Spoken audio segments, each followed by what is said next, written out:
Hello दोस्तों, तो जैसे कि पिछले एपिसोड में हमने देखा कि एक्सल्टेड सेलेस्टियल माउंटेन में पहला exalted celestial treasure part appear हो चुका था, जिसके लिए सारे के सारे गॉड किंग्स आपस में फाइट करने लगे। लेकिन आखिर में वो असुरा गॉड किंग के हाथों में आ जाता है, जो कि बहुत ही ज्यादा पावरफुल है। इसलिए 8 ग्रेट एम्परर्स को मिलकर उसका मुकाबला करना पड़ता है, जिसमें भी असुरा गॉड किंग ने उनके कई सारे लोगों को चांस से मार डाला था। इसके बाद यहाँ सेकेंड ट्रेजर की इंफॉर्मेशन इन लोगों को दे दी गई, जिसे माइटी अर्थ सील कहा जाता है, और थर्ड ट्रेजर को माइटी पीपल सील कहा जाता है। इस इंफॉर्मेशन के बाद असुरा गॉड किंग यहाँ पर डील करते हुए कहता है कि अगर तुम लोग मुझे ये फर्स्ट माइटी स्काई सील लेकर जाने दो, तो मैं वादा करता हूँ कि जब तक अगला एक्सल्टेड सेलेस्टियल गॉड नहीं बन जाता, तब तक मैं एक्सल्टेड सेलेस्टियल माउंटेन के अंदर कदम नहीं रखूंगा। जिस पर वहाँ मौजूद सारे गॉड किंग्स एग्री हो गए थे, और इसीलिए असुरा गॉड किंग यहाँ माइटी स्काई सील को लेकर वहाँ से निकल पड़ा। लेकिन किन्यू को ये सब ठीक नहीं लग रहा था, उसे अभी भी असुरा गॉड पर शक हो रहा है। दूसरी तरफ हम देखते हैं कि किन्यू की वाइफ यानी कि मिस जेंगली का दोबारा से बेटा होने वाला था, जिस बात की खुशखबरी तो लिनमिंग पहले से किन्यू को दे चुका है। इवन कि किन्सी भी अपने छोटे भाई के आने के लिए बहुत सारा एक्साइटेड था।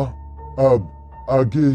तो नेक्स्ट एपिसोड की शुरुआत में हम देखते हैं कि 10 साल गुजर चुके थे। किन्यू अपने न्यू यूनिवर्स के अंदर मौजूद था, जहां वो अपने न्यू यूनिवर्स के सेकंड लेयर यानी कि इमॉर्टल डीमन डेविल रेल्म को बना रहा है। और इस सेकंड लेयर को बनाते हुए किन्यू कह रहा था कि बस सिर्फ 2 साल और फिर ये सेकंड लेयर पूरी तरीके से कंप्लीट हो जाएगा। जिसके बाद किन्यू वापस से सीज़न पैलेस आ जाता है, और उससे अपने सामने अपने दोनों बेटे देखने को मिलते हैं, जहाँ पर हम देखते हैं कि किन्सी अब पहले से काफी ज्यादा बड़ा हो चुका था, और उसका छोटा भाई यानी कि किन्यू का दूसरा बच्चा भी पैदा हो चुका है, और उसका नाम है किन शुआंग। लेकिन जैसा कि हम जानते हैं कि किन्सी जब पैदा हुआ था, तब से उसकी कल्टिवेशन एक हाई ग्रेड के हेवनली गॉड जितनी थी, यानी कि वो बचपन से इतना ज्यादा पावरफुल था। लेकिन दूसरी तरफ किन शुआंग के साथ ऐसा कुछ नहीं हुआ, और एक हेवनली गॉड ना होने की वजह से अब तक वो हवा में भी नहीं उड़ सकता। इसलिए किन्सी उसे अपने कंधे पर बिठाकर हवा में उड़ाकर उसे एंजॉय करवा रहा था। जहाँ जब किन शुआंग अपने फादर को देखता है, तो वो फौरन से अपने फादर के पास आकर उनसे कहने लगा कि डैड, मैंने आपको बहुत मिस किया जब आप सेकुलेशन में बैठे हुए थे। इस पर किन्यू भी जवाब देते हुए कहता है कि हाँ बेटा, मैंने भी तुम्हें बहुत मिस किया। ये सुनने के बाद किन शुआंग को दोबारा से उड़ने का मन करता है, और किन्सी उसे दोबारा से कंधे पर बिठाकर हवा में ले गया था। तभी अचानक पीछे की तरफ हम देखते हैं कि मिस जेंगली भी किन्यू के पास आ गई थी। ये दोनों ही अपने बच्चों को देख रहे थे, जहाँ पर मिस जेंगली कहती है कि अभी तक किन शुआंग हेवनली गॉड रेल्म पर नहीं पहुंचा, इसी वजह से वो उड़ भी नहीं सकता। जिस पर किन्यू जवाब देते हुए कहता है कि फिक्र मत करो, वो अपना रास्ता ढूंढ लेगा और एक दिन वो ताकतवर हो ही जाएगा। जिस पर मिस जेंगली भी शांत हो गई थी। इसके बाद वो अंकल जियांगलिन, मास्टर डी फेंग और साथ ही साथ मिस जू क्यूलिन की कंडीशन के बारे में किन्यू से सवाल करती है, जिस पर किन्यू जवाब देते हुए कहता है कि वो सब बिल्कुल ठीक है, सब कुछ प्लान के मुताबिक चल रहा है। जिसके बाद सीन शिफ्ट होकर दूसरी तरफ एक्सल्टेड सेलेस्टियल माउंटेन में आ गया, और हम देखते हैं कि ब्लड सी क्वीन भी अब यहाँ पर आ चुकी थी, जिसे मास्टर डी फेंग देख रहा था, और वो मास्टर जियांगलिन से सवाल करते हुए पूछता है कि क्या ये ब्लड सी क्वीन वही लड़की जू यून है जिसके बारे में आपने किन्यू को बताया था। इस पर मास्टर जियांगलिन जवाब देते हुए कहता है कि मैं पूरे यकीन से तो नहीं कह सकता। जू यून पिछले एक्सल्टेड सेलेस्टियल बैटल के दौरान ज़्याओ याओ की टीममेट हुआ करती थी, जो कि अनफेदर फ्रीडम एक्सल्टेड सेलेस्टियल गॉड बन गया, और उसके बाद से पता नहीं जू यून अचानक से गायब हो गई थी। ब्लड सी क्वीन और जू यून के बीच काफी कुछ सिमिलर है, लेकिन इनका जो पावर हो रहा है वो बिल्कुल ही डिफरेंट है। जो सब सुनने के बाद मास्टर डी फेंग कहता है कि किन्यू की मदद से अब हम ये तो जानते हैं कि ब्लड सी क्वीन के पास भी टाइम स्टॉप टेक्निक है, यानी कि वो 8 सीक्रेट एम्परर्स का मुकाबला कर सकती है। इस बार ये सेकंड ट्रेजर के लिए हमें भी कम्पीट करना होगा, लेकिन जरा सावधानी के साथ, क्योंकि 8 सीक्रेट एम्परर्स के अलग अलग प्लान्स है। हम तीनों को मिलकर काम करना होगा, क्योंकि अब असुरा गॉड किंग भी बीच में नहीं है। ये सुनकर मास्टर जियांग फन फौरन अपने लुवियो सोर्ड को बाहर निकाल लेता है, जबकि दूसरी तरफ मास्टर यी फेंग ने अपने वर्ड्स के प्लान व्यू पेंटिंग को बाहर निकाल लिया था, और आखिर में मिस जू क्यूलिन भी अपने 1000 विलो स्टाफ को बाहर निकाल लेती है। ये तीनों ही इस बार एक्शंस लेने वाले हैं, लेकिन साथ ही साथ इनका रूल ये भी था कि जो भी पहले उस सेकंड ट्रेजर को पकड़ेगा वो ट्रेजर उसी का होगा। यहाँ किन्यू तो टेलीपैथी के थ्रू मास्टर जियांगलिन से बात करते हुए कहता है कि अंकल जियांगलिन, कि अगर आपको माइटी अर्थ सील मिल जाए तो उसे ज्यादा देर तक अपने पास मत रखना। जैसे ही आप एक्सल्टेड सेलेस्टियल माउंटेन से बाहर आएंगे, मैं वहाँ पर आपसे मिलने आ जाऊंगा। जिस पर मास्टर जियांगलिन भी एग्री करता है। दूसरी तरफ हम देखते हैं कि बाकी के सारे गॉड किंग्स यहाँ पर इंतजार कर रहे थे कि कब सेकंड माइटी अर्थ सील समन होगा, क्योंकि 10 साल का समय तो गुजर चुका है। तभी अचानक हम देखते हैं कि वो स्पिरिचुअल कैलिड्रॉन चमकने लगा, जो देखकर ये सारे गॉड किंग समझ चुके थे कि माइटी अर्थ सील समन होने वाला है, और उसे पकड़ने के लिए ये सब लोग फौरन से आगे की तरफ जंप कर देते हैं। जो बात सही थी, क्योंकि हम देखते हैं कि माइटी अर्थ सील यहाँ पर समन हो चुका था, जिसे पकड़ने की 8 ग्रेट एम्परर्स अपनी पूरी कोशिश कर रहे थे। हम देखते हैं कि मो एम्परर यहाँ अपने कई सारे फॉर्मेशंस बनाकर प्लांट टेंटिकल्स को समन करते हुए उस माइटी आर्ट सील को पकड़ने की कोशिश करने लगा, लेकिन माइटी आर्ट सील बहुत ज्यादा तेज था और वो खुद को बचा रहा है। ये देखकर यहाँ डुआनमो एम्परर कहता है कि ब्रदर मू, फिक्र मत करो, मैं तुम्हारी मदद करता हूँ। और ये कहते ही पूरे से अपने 1004 मिरर लाइट फॉर्मेशन एक्टिवेट कर ली थी ताकि वो इस माइटी आर्ट सील को जकड़ सके, जिसमें टांगा एम्प्रेस भी उसकी मदद करती है। वो अपनी ग्रीन वाटर टेक्निक का इस्तेमाल करते हुए माइटी आर्ट सील के आसपास की जगह को फ्रीज करने लगी ताकि वो अपनी जगह से मूव ना कर सके। लेकिन माइटी आर्ट सील तो इन सबकी सोच से कई गुना ज्यादा ताकतवर था। वो आसानी के साथ इन सबके फॉर्मेशंस को तोड़ते हुए बाहर की तरफ निकल आया, जो देखकर तो ये तीनों एम्परर्स ही शॉक हो गए थे। दूसरी तरफ हम देखते हैं कि माइटी आर्ट सील भागते भागते अचानक से एक टेलीपोर्टेशन पोर्टल ओपन कर देता है, बिल्कुल माइटी स्काई सील की तरह, और वो उसके अंदर चला गया, जिसे फॉलो करते हुए सारे के सारे गॉड किंग भी उस पोर्टल के अंदर चले गए। जिसके बाद सीन शिफ्ट होकर दूसरी तरफ एक स्नो डेजर्ट इल्यूशन स्पेस में आ जाता है, जहाँ पर सारे 8 सीक्रेट एम्परर, सारे के सारे गॉड किंग, इवन के मास्टर जियांग लेन और उनके साथी भी आ चुके थे। और ये सब लोग ये माइटी आर्ट सील की तलाश करना शुरू कर देते हैं, लेकिन इन्हें माइटी आर्ट सील कहीं भी दिखाई नहीं दे रहा था। वो इसलिए क्योंकि माइटी आर्ट सील यहाँ जमीन के नीचे छुपा हुआ था और वो अचानक जमीन को चीरते हुए बाहर की तरफ आ जाता है, जिसे पकड़ने के लिए ये लोग जैसे उसके पीछे रवाना होने लगे तभी अचानक माइटी आर्ट सील दोबारा जमीन के नीचे चला गया, जो देखकर तो ये सब समझ गए कि हमें जमीन को छीनना होगा, तभी हम माइटी आर्ट सील को देख पाएंगे। जिसके लिए हम देखते हैं कि हुआंगफू एम्परर का बड़ा भाई हुआंगफू ली यहाँ पर एक गोल्डन नेल टेक्निक का इस्तेमाल करते हुए जमीन को चीरने की कोशिश करता है, लेकिन वो ऐसा कर नहीं पाता। वो जरा गहराई तक नहीं जा पा रहा था, जो देखकर तो वो हैरान हो गया। दूसरी तरफ हम देखते हैं कि पुटाई एम्परर यहाँ पर स्पिरिचुअल सेंस को जमीन में फैलाने लगा, लेकिन वो ये देखकर शॉक हो गया कि उसकी स्पिरिचुअल सेंस भी जमीन में नहीं फैल रही। जिस पर पुटाई एम्परर का छोटा भाई कहता है फिर तो इस जमीन को मैं चीरता हूँ, और ये कहती वो भी कोशिश करता है जमीन को स्प्लिट करने की, लेकिन वो भी नाकामयाब रहा। अब इन लोगों के पास सिर्फ एक ही रास्ता था कि ये लोग अलग अलग होकर माइटी आर्ट सील की तलाश करें, जिसकी वजह से जैंग एम्परर यहाँ अपने साथ जाओ एम्परर और शेंटू एम्परर को लेकर अलग डायरेक्शन में चला जाता है, जहाँ रास्ते में चलते हुए ये तीनों माइटी आर्ट सील को तलाश करने की कोशिश कर रहे थे। साथ ही साथ जैंग एम्परर अपने मन में कह रहा था कि स्पिरिचुअल सेंस का इस्तेमाल करके माइटी आर्ट सील को ढूंढना नहीं जा सकता, इसलिए हम तीनों को भी थोड़ा अलग अलग होकर यहाँ माइटी आर्ट सील की तलाश करनी होगी, लेकिन ज्यादा दूर एक दूसरे से नहीं जाएंगे, ताकि जैसे ही एक बंदे को माइटी आर्ट सील दिखे बाकी दोनों उसकी मदद करने के लिए फौरन से पहुंच सके। इस पर जावा एम्परर और शेंटू एम्परर दोनों एग्री करते थे, पर तभी अचानक इन्हें अपने सामने की तरफ एक ऑरेंज कलर की रोशनी चमकती हुई दिखाई दी, जो कि असल में कुछ और नहीं बल्कि माइटी आर्ट सील ही था, और वो चट्टानों को तोड़ते हुए फौरन से निकलकर बाहर आ गया, जिसे वैली में अपने सामने देखकर ये तीनों एम्परर उसके पीछे पड़ गए थे। जियांग एम्परर तो माइटी आर्ट सील को पकड़ने की कोशिश करता है, लेकिन उसकी रफ्तार बहुत ज्यादा तेज थी, इसलिए जावा एम्परर फौरन से जंप करते हुए वैली के बाहर हवा में आ गया था, जहाँ पर वो कहता है कि जियांग एम्परर मैं तुम्हारी मदद करता हूँ इस माइटी आर्ट सील को स्लो करने के लिए, और ये कहती हुए आसमान से बिजली कड़काते हुए यहाँ उस माइटी आर्ट सील पर गिराने की कोशिश करता है ताकि उसकी रफ्तार स्लो हो सके।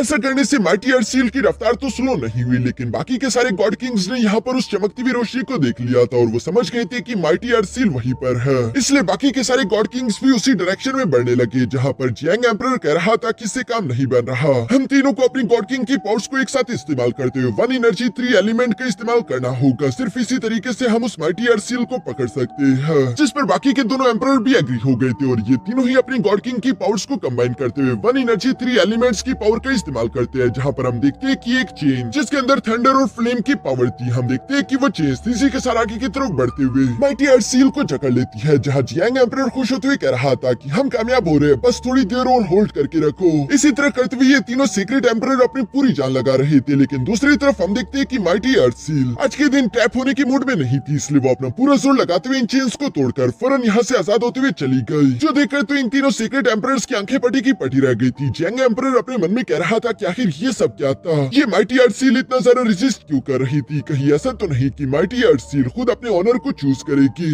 यानी कि ये उसकी मर्जी होगी कि वो किसे अपना मास्टर बनाती है, जो बात बिल्कुल सही थी, क्योंकि हम देखते हैं कि माइटी अर्थ सील हवा में जाने के बाद यहाँ तेज एनर्जी के साथ वापस से जमीन पर गिरते हुए जमीन के अंदर से गुजरकर खुद ब खुद ही यहाँ मास्टर जियांगलिन और उसके साथियों के सामने आ गई थी, जहाँ मास्टर जियांगलिन अपना हाथ आगे बढ़ाता है और वो माइटी अर्थ सील खुद ब खुद मास्टर जियांगलिन के हाथ में आ गई, यानी कि माइटी अर्थ सील ने मास्टर जियांगलिन को अपने मास्टर के तौर पर एक्सेप्ट किया है, जो देखकर तो ये तीनों भी काफी जरा हैरान थे, लेकिन फिलहाल यहाँ से निकलना जरा जरूरी था, इसलिए मास्टर जियांगलिन अपने दोस्तों से कहता है कि चलो अब यहाँ से निकलते हैं, जो सुनकर मास्टर जियांगलिन और उसके दोस्त फौरन यहाँ से वापस पोर्टल की तरफ बढ़ रहे थे। रास्ते में मास्टर यीफिंग मास्टर जियांगलिन से सवाल करते हुए पूछता है कि आखिर ये माइटी अर्थ सील खुद ब खुद तुम्हारे हाथों में कैसे आ गई, इस पर मास्टर जियांगलिन जवाब देते हुए कहता है कि ये तो मैं खुद भी नहीं जानता। यहाँ वो भी ये कह ही रहे थे कि तभी अचानक उनके सामने जाओ एम्परर और उनके साथी आ जाते हैं, जहाँ जाओ एम्परर कह रहा था कि जियांगलिन बेहतर होगा कि तुम वो माइटी अर्थ सील खुद ब खुद मेरे हवाले कर दो, लेकिन ऑफ कोर्स मास्टर जियांगलिन ऐसा नहीं करने वाले। मिस यू किलिन कहती है कि इन्हें मैं देगी हूँ। ये कहती वो फुनर अपने 1000 विलो स्टाफ को बाहर की तरफ निकालते हुए डेड डोमेन को एक्टिवेट कर लेती है, जिसके अंदर टांग एम्परर्स और साथ ही साथ बहुत सारे और गॉड किंग लेवल के कल्टिवेटर फंस चुके थे और वो लोग घबरा रहे थे क्योंकि ये आर्टिफैक्ट जिससे डेथ डोमेन को अनलीश किया गया था वो एक टॉप ग्रेड का सोल ओरिजिन ट्रेजर है। मिस क्यूलिन भी कहती है कि मरने के लिए तैयार हो जाओ। जो कहती है उस डेथ डोमेन के अंदर से हम देखते हैं कि कई सारे हैंड्स निकलते हुए यहाँ उन गॉड किंग्स पर हमला करने लगे ताकि वो उन्हें चांद से मार सके, लेकिन तांग एम्प्रेस को ये सब देखकर जरा डर नहीं लग रहा था। वो कहती है कि ये डोमेन मेरे सोर्स पल के सामने कुछ नहीं बल्कि असली डोमेन अब मैं तुम्हें दिखाती हूँ। जो कहती है वो अपने वाटर सोर्स पल की पावर का इस्तेमाल करते हुए फिर से ग्रीन ओशियन रेडिएटिंग पल डोमेन एक्टिवेट कर लेती है, जिसमें 5-6 वाटर बीड्स बन चुके थे और हम देखते हैं कि ये वाटर बीड आसानी के साथ डेड डोमेन को खत्म करते हुए इसी के साथ मास्टर जियांगलिन के पीछे पड़ गए थे। इससे पहले कि ये वाटर अटैक मास्टर जियांगलिन को हिट कर पाता, मिस यू किलिन अपनी इविल पंप टेक्निक का इस्तेमाल करते उस अटैक को ब्लॉक कर देती है ताकि मास्टर जियांगलिन को भागने का मौका मिल सके। हम देखते हैं कि अभी भी मास्टर जियांगलिन के पीछे कई सारे गॉड किंग लेवल के कल्टिवेटर्स पड़े हुए थे। सर इससे जाओ एम्परर भी गुस्सा होते हुए अपने थंडर अटैक दूर से ही मास्टर जियांगलिन पर चल रहा था। यहाँ बीच रास्ते में हम देखते हैं कि मास्टर डी फेंग अपने word view land painting scape technique का इस्तेमाल करते हुए आधे गॉड किंग्स को तो ट्रैप कर लेता है ताकि मास्टर जियांगलिन का काम आसान हो सके। लेकिन अभी भी हम देखते हैं कि मास्टर जियांगलिन जो कि उन थंडर अटैक्स को ब्लॉक कर रहा था, अभी भी उसके पीछे बहुत सारे गॉड किंग लेवल कल्टिवेटर्स पड़े हुए हैं और वो अपने मन में सोच रहा था कि इतने सारे लोग, मुझे इनसे जल्द से जल्द अपना पीछे छुड़वाना होगा। इसके लिए हम देखते हैं कि मास्टर जियांगलिन फिर से हवा में रुककर एक फॉर्मेशन एक्टिवेट करने लगे, जो कि असल में टाइम एक्सेलरेशन टेक्निक थी। ये सिर्फ गॉड किंग के फर्स्ट स्टेप लेवल कल्टिवेटर्स के पास ही होती है। एलिमेंट्री गॉड किंग यानी कि ऑर्डिनरी गॉड किंग इस टेक्निक का इस्तेमाल नहीं कर सकते। इस टाइम एक्सेलरेशन टेक्निक को एक्टिवेट करने की वजह से हम देखते हैं कि मास्टर जियांगलिन की रफ्तार काफी ज्यादा तेज हो चुकी थी। वो यहाँ गॉड किंग्स के बीच में से तीसरी के साथ गुजर गए, जो देखकर तो वो सब के सब काफी ज्यादा शौक हो जाते हैं। दूसरी तरफ हम देखते हैं कि मास्टर जियांगलिन के सामने से कुछ और गॉड किंग तीसरी के साथ उनकी तरफ बढ़ रहे हैं, जो कि सोच रहे थे कि इसी तेज रफ्तार में वो मास्टर जियांगलिन पर हमला करते उसे मार डालेंगे। लेकिन जैसे ही उन लोगों ने ये गलती करने की कोशिश की, मास्टर जियांगलिन के साथ टच होती वो लोग रात में बदलने लगे, जबकि मास्टर जियांगलिन उन सबको चीरते हुए काफी तेजी के साथ दूर आ चुके थे। जहाँ रास्ते में वो अपने मन में कह रहे थे कि अच्छा हुआ कि मैंने टाइम एक्सेलरेशन का इस्तेमाल कर दिया, इसी वजह से मैं उन सारे गॉड किंग से अपना पीछे छुड़ा पाया। लेकिन हम देखते हैं कि मास्टर जियांगलिन का बड़ा भाई यानी कि जियांग फान भी यहाँ पर पहुंच चुका था, जो कि मास्टर जियांगलिन के पीछे और वो आवाज देते हुए कह रहा था कि रुक जाओ जियांगलिन, माइटी अर्थ सील को मेरे हवाले कर दो। हमारे भाईचारे की वजह से मैं तुम्हें चोट नहीं पहुंचाऊंगा। मैं जानता हूँ कि तुम्हें लड़ना बिल्कुल पसंद नहीं, लेकिन अगर ये माइटी अर्थ सील तुम्हारे पास होगा तो मुसीबतें तुम्हारा पीछा करती रहेगी, तुम्हें कभी भी छुटकारा नहीं मिलेगा। मैं ये सब तुम्हारे लिए कर रहा हूँ। सेकंड ब्रदर, मेरी बात को समझो। यहाँ जियांग एम्परर की ये सारी बातें सुनकर मास्टर जियांगलिन पीछे की तरफ मुड़कर देखते हुए पुरानी बातों को याद करता है, जहाँ जियांग एम्परर हर बार बिल्कुल ऐसी ही बातें करता था कि जियांगलिन ये सब कुछ मैं पियाओजू सिटी के लिए ही तो कर रहा हूँ। और इन्हीं बातों की वजह से हर बार मास्टर जियांगलिन ब्लैकमेल हो जाते थे, इवन कि वो अपने प्यार को भी बचा नहीं पाए सिर्फ इन्हीं बातों की वजह से, क्योंकि वो खुद से बढ़कर अपने क्लैन के बारे में सोचते थे। यहाँ दूसरी तरफ हम देखते हैं कि जियांग एम्परर मास्टर जियांगलिन पर अपने डार्क एलिमेंट का इस्तेमाल करते हुए अटैक्स कर रहा था, जिन्हें डॉज करते हुए दूसरी तरफ मास्टर जियांगलिन कहता है कि सच कहो, तुम कभी भी पियाओजू सिटी या फिर हमारे लिए नहीं सोचते थे, बल्कि ये सब कुछ तुम सिर्फ अपने फायदे के लिए कर रहे हो। जो सुनकर जियांग एम्परर अपने डार्क सोल पल की पावर को इकट्ठा करते हुए हवा में एक बहुत बड़ा अटैक बना चुका था और वो कह रहा था कि अगर तुम ऐसी जिद करोगे तो बाद में मुझे बेरहम मत कहना। ये कहते जियांग एम्परर अपनी उस पावरफुल अटैक को यहाँ मास्टर जियांगलिन की तरफ चल देता है, जिसे ब्लॉक करने के लिए दूसरी तरफ मास्टर जियांगलिन ने भी अपनी एनर्जी को इकट्ठा करते हुए तीसरी के साथ उस अटैक से तकड़वा दिया। हवा में ये दोनों अपनी पूरी ताकत से अपने अटैक तकड़वा रहे हैं, जहाँ पर मास्टर जियांगलिन कह रहा था कि तुमने हमेशा हमारे क्लैन और पियाओजू सिटी को बहाना बनाया कि तुम ये सब कुछ उनके लिए कर रहे हो, लेकिन असल में तुम सिर्फ अपनी ही ख्वाहिशों को पूरा कर रहे थे। इसलिए आज के बाद से मैं तुम्हारा कोई ऑर्डर नहीं मानने वाला। यहाँ इसी के साथ एक बड़ा सा ब्लास्ट हो जाता है, जिसके बाद मास्टर जियांगलिन दोबारा वहाँ से आगे की तरफ बढ़ने लगा, लेकिन जियांग एम्परर उसे फॉलो कर रहा था और उसे रोकने के लिए मास्टर जियांगलिन फिर से हवा में रुकते हुए एक स्लैश अटैक जियांग एम्परर पर चल देता है, जिसे जियांग एम्परर ने आसानी के साथ ब्लॉक कर दिया था। और वो मास्टर जियांगलिन से कहने लगा कि हम दोनों अभी भी भाई है, इसी में तुम्हारी भलाई है कि अगर तुम वो माइटी अर्थ सील मेरे हवाले कर दो, मैं पास्ट का सब कुछ भुला दूंगा और तुम्हें माफ कर दूंगा। ये सब सुनकर दूसरी तरफ मास्टर जियांगलिन कहता है कि तुम खुद को मेरा भाई कहते हो, लेकिन अब मैं इस बात को नहीं मानता, हम दोनों भाई नहीं है। इसी के साथ इन दोनों के दरमियान खतरनाक hand to hand combat fight होना शुरू हो गई, जिस फाइट के दौरान मास्टर जियांगलिन जियांग एम्परर पर भारी पड़ रहा था। साथ ही साथ वो कह रहा था कि उस दिन अगर जू क्यूमी की मौत के टाइम पर बीच में इंटरफियर ना किया होता और मुझे रोका ना होता तो आज के दिन मैं इतनी तकलीफ से ना गुजरता। तुम्हारी वजह से मैंने अपने प्यार को खोने का दर्द बर्दाश्त किया, और जब तुम्हारी बेटी जेंगली और किन्यू की बारी आई तब भी तुमने उनके साथ क्या किया, तुमने उनकी फीलिंग्स की परवाह नहीं की। यहाँ मास्टर जेंगलिन ये सब कहते हुए इमोशनल हो रहे थे, और इसी मौके की वजह से जेंग एम्परर उसे ओवरशैडो करते हुए एक पावरफुल अटैक के साथ हिट करते हुए फौरन से जमीन पर पटक देता है। जहाँ जेंग एम्परर कह रहा था कि तुम अभी भी काफी जरा जिद्दी हो, इसलिए मुझे लगता है कि तुमसे ये सील मुझे खुद ही जबरदस्ती लेना होगा। जो कहते हुए जेंग एम्परर ने हवा में कुछ क्रिस्टल नीडल अटैक रेडी करना शुरू कर दिए थे। नीचे की तरफ मौजूद मास्टर जेंगलिन खड़े होते हुए कहता है कि अगर तुम मुझे बाई कहते थे तो बताओ कि आखिर तुमने मेरे प्यार सू क्यूमी को मरने कैसे दिया।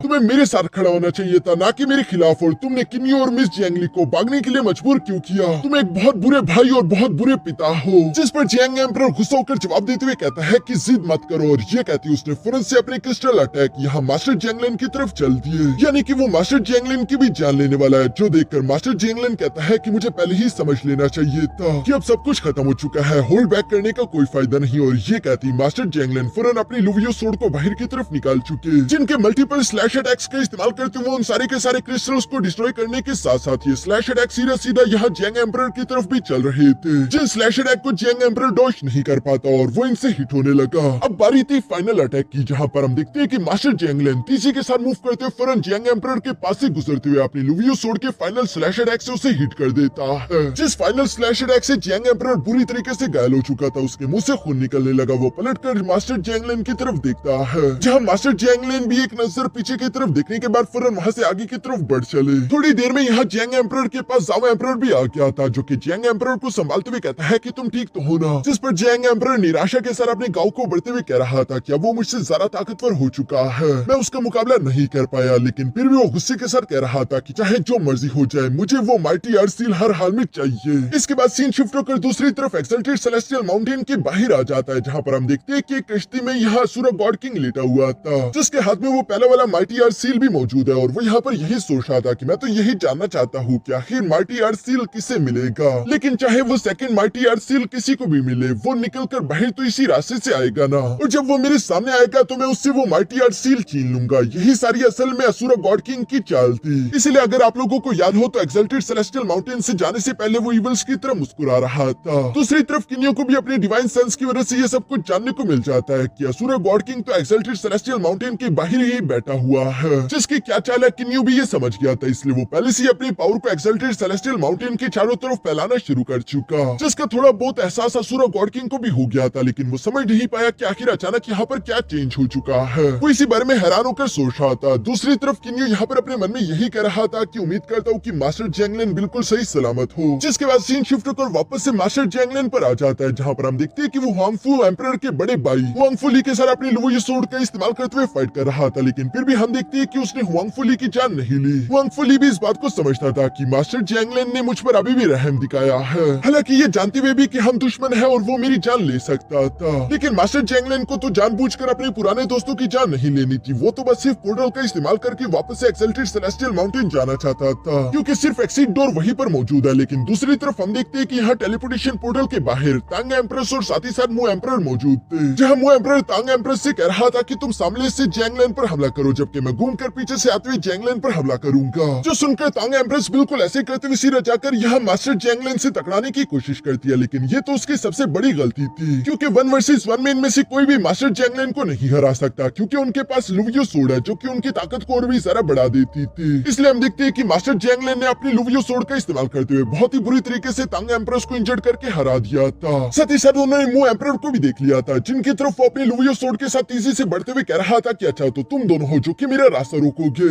ये कहते हुए मास्टर जेंगलिन सिर्फ एक ही स्लैश अटैक के साथ मु एम्परर को भी हिट करते हुए साइड पर कर देता है। इसके बाद वो तेजी से टेलीपोर्टेशन पोर्टल की तरफ बढ़ने लगा, जहाँ उनके पीछे मास्टर डीफेंग और मिस ज्यू क्यूलिन भी पहुंच गए थे। ये तीनों पोर्टल का इस्तेमाल करते हुए बाहर की तरफ आने लगे हैं। लेकिन दूसरी तरफ पोर्टल के इस पर हम देखते हैं कि हुआंगफू एम्परर, पुटाई एम्परर और डुआनमू एम्परर पहले से अटैक करने के लिए पूरी तरीके से तैयार खड़े थे। वो सिर्फ उनके बाहर आने का इंतजार कर रहे हैं। लेकिन तभी अचानक हम देखते हैं कि मिस ज्यू क्यूलिन ने पहले से यहाँ पर अपने डेड डोमेन को एक्टिवेट कर लिया, जिसके अंदर से हुआंगफू एम्परर तो साइड पर जंप करते हुए बच गया था, लेकिन डुआनमो एम्परर और पुटाई एम्परर उस डोमेन के अंदर फंस जाते हैं। ज़ोक्यूलिन ईवल्स की तरह हंसते हुए धीरे धीरे निकलकर बाहर आ गई थी, जहां वो अपने 1000 विलो स्टाफ का इस्तेमाल करते हुए हुआंगफू एम्परर को भी चकड़ लेती है। साथ ही सर वो कह रही थी कि तुम तीनों को क्या लगा था कि तुम तीनों यहाँ बाहर रुककर हमारा इंतजार करोगे और आसानी के साथ हमें हरा दोगे और हम कुछ भी नहीं कर पाएंगे, पर ये तो सिर्फ तुम्हारी गलतफहमी थी। दूसरी तरफ हम देखते हैं कि मास्टर जैंगलिन भी इसके बाद पोर्टल से बाहर की तरफ निकलते हुए एग्जिट डोर की तरफ बढ़ रहा था, पर तभी अचानक उसके सामने ब्लड सी क्वीन आ गई, जो कि ईवल्स की तरह हंसते हुए कह रही थी कि जैंगलिन, मैं तुम्हारा इंतजार कर रही थी, अब तुम मेरी जाल में फंसने वाले हो। मैं भी देखती हूँ कि आखिर तुम मेरे ब्लड सी से कैसे बचते हो। और ये कहती वो अपने ब्लड सी के वाटर टोर्नेडो का इस्तेमाल करते हुए तीसरी के साथ मास्टर जैंगलिन पर हमला करने लगी, जिससे बचने के लिए मास्टर जैंगलिन भी दूसरी तरफ भागने की कोशिश करता है। और यहाँ इससे पहले कि मास्टर जैंगलिन ब्लड सी के अंदर जकड़ा जाता, तभी मास्टर डीफेंग वक्त रहते वहां पर पहुंच जाता है, जो कि अपने world view landscape painting technique का इस्तेमाल करते हुए ब्लड सी क्वीन और उसके ब्लड सी को अंदर की तरफ कैद करने लगता है। साथ ही वो मास्टर जैंगलिन से कहने लगा कि इसे मैं देखता हूँ, तुम यहाँ से जाओ, हम भी तुम्हारे पीछे आ जाएंगे। दूसरी तरफ world view landscape painting technique के अंदर ब्लड सी क्वीन हैरान होते हुए कह रही थी कि आखिर ये किस तरह की जगह है, जिस पर उसे मास्टर डीफेंग की आवाज सुनाई देती है और वो कहता है कि ये वो जगह है जहाँ पर मैं पहले से तुम्हारा इंतजार कर रहा था कि कब तुम समन हो और मैं तुम्हें ट्रैप कर लूं। तुम्हें लगा था कि सिर्फ तुम ही चालाक हो और हमने कोई प्लानिंग नहीं की होगी, बल्कि हम पहले से ही सब कुछ प्लान करके बैठे हुए थे। जिस पर ब्लड सी क्वीन गुस्सा होकर जवाब देते हुए कहती है कि तुम्हें क्या लगता है कि तुम इस पेंटिंग का इस्तेमाल करते मुझे यहाँ पर ट्रैप कर सकते हो? तो ये सिर्फ तुम्हारी गलतफहमी है, क्योंकि मैं गॉड किंग के सेकंड स्टेप लेवल कल्टिवेटर हूँ। और ये कहती हम देखते हैं कि ब्लड सी क्वीन अपनी एनर्जी अनलिश करते उसे चारों तरफ फैलाकर आसानी के साथ उस world view landscape painting technique से बाहर की तरफ आ जाती है।